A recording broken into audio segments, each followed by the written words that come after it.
Hey guys, point of this video is to show you what the inside of a Mercedes Sprinter 144 van is during the Adventure Wagon install, before you insulate and before you put all the panels on. So I've just got done putting in all of the A-frame rails and basically the bones or the structure of the whole kit. Some interesting tools to use to do this. You could use some hand tools or get an air compressor and do some pneumatic stuff, which saves a lot of time and I think sets these rivets and these rivet nuts much better. But first of all, this is kind of what it looks like, the level of detail that you go through here, setting all of these rivet nuts. They're all the same size, so you don't have to play around with a lot of different sizes, but it's a lot. I don't know how many. Maybe I'll find that out and somebody can comment on that. In addition to that, you're setting a lot of rivets, two different sizes of rivets, all pretty straightforward though.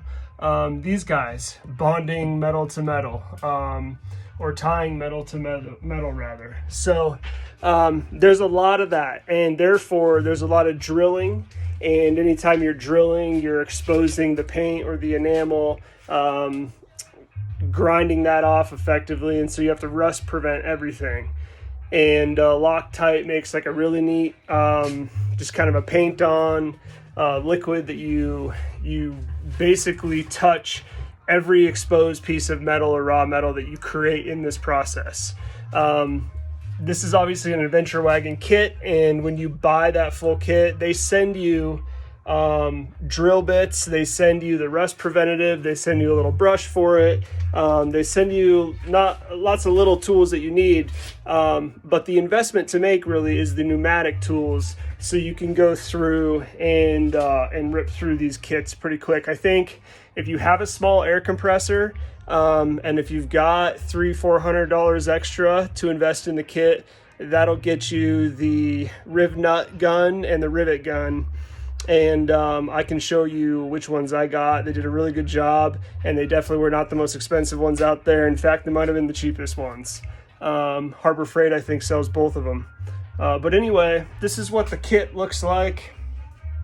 And it takes probably a solid full 2 days to do this, if you were to just dedicate 2 days to get to this point. And then you start looking at all the extra stuff. Like this here, I've set in for a lagoon table. That's going to be a mount. This is an amplifier I decided to put in the wall for the sound system. This is how I routed all of my electrical. The Adventure Wagon kit will tell you to route it all into underneath that seat. But I'm not a big fan of taking seats off to change fuses, and I wanted all the power back here. One of the coolest parts of this install has been the addition of this Espar diesel heater. Somewhat intimidating to install in terms of reading the instructions, but it was actually really straightforward, and there's a few people who've done a really good job putting videos out on YouTube on how to do it. And the kit comes with just about everything you need. You might need to run to an auto parts store to pick up something, but that's kind of a must-have for me, because these vans definitely don't pump out enough heat to heat this whole thing unless the van's running, right? So a really good addition there. With the Adventure Wagon kit, one thing that I did is I changed up the whole electrical plan, and I ordered the kit without pre-drilled holes for all of your USB and 12-volt plugs, because they put them in some pretty generic places that I think everyone might say, oh yeah, okay, that's convenient, or maybe that's a good idea for me. But in terms of what I was using, it was not a good idea, and I wanted to simplify and customize. So I decided to order the kit without the pre-drilled holes, like I said, because they're super easy to drill once you get those panels.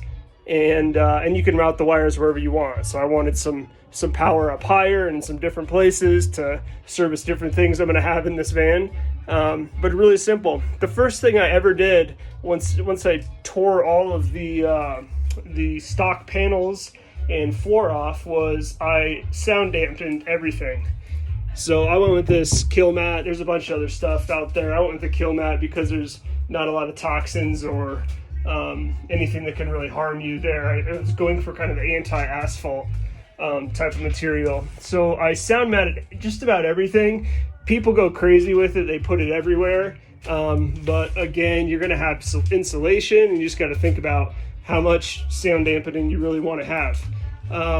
What I have done in addition to that is I've routed some wires a little bit differently. I've chose to route these wires, the main crossover harness, in the center of the van. The kit will show, all the instruction videos will show to route it over here, but again, that's in preparation for putting all of your power there. What I chose to do is bring it back here because my power station is going to be there. So again, very, very customizable thing. The first step is definitely taking off all of the panels and like I said, sound dampening. The second step is the floor. So start with the floor for sure. I used 3/4 inch marine grade plywood. It's a total of 3 pieces, 3 sheets I had to buy, and with a friend we tied them all together and put kind of a laminate on top.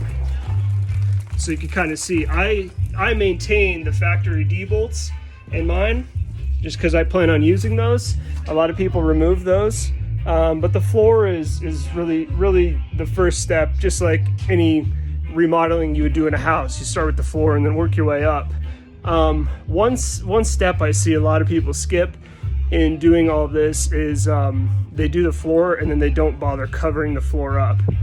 Keep in mind, throughout the process of installing one of these kits, you're going to be doing a lot of work inside the van, a lot of metal shavings, a lot of hot pieces of metal that might fall down and melt the floor, and just overall just really trash this nice floor that you just installed. So don't cut corners.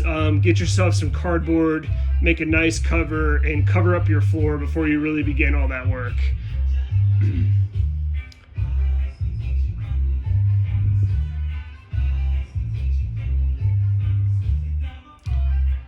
Okay, pretty straightforward. Maybe I'll post another video once it's all done. Thanks.